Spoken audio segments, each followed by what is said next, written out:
What's growing on, gardeners? Today I'm going to share with you a quick tip on how to prevent damping off disease forever. So this quick tip is all you have to use is earthworm castings.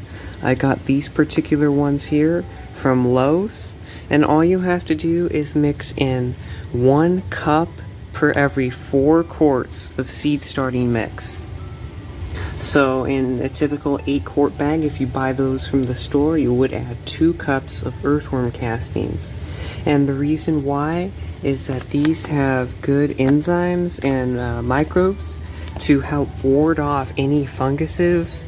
As you can see, there isn't even a sign of any algae or anything of that sort on any of my plants, and these have been kept probably a little bit too watered at times. And as you can see, not a single plant has been susceptible to damping off disease.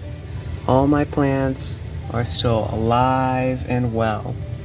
Now also, this works if you have a fungus gnat problem. If you have one after you happen to plant your seeds like this, what you can do is take a thin layer of earthworm castings and lay it on top of the soil surface. So let's just say you had a pretty big infestation of fungus gnats for whatever reason. You can go ahead and add anywhere between 1/8 and 1/4 of an inch of earthworm castings, just a light layer on top. Instead of using sand or whatever, that will work just as well to get rid of the fungus gnats and control the fungus gnat problem.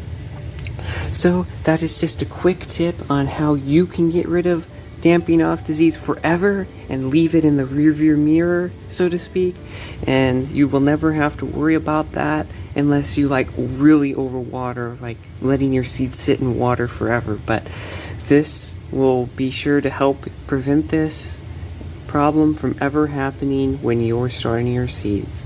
So I hope you liked this video and really got something out of it. If you'd like to see more tips like this, and also updates on plants such as petunias, peppers, marigolds, and tomatoes, and so on, and also raised bed gardening, and updates on overwintering plants as well, such as my jalapeno and geraniums, I encourage you to subscribe to see more of those.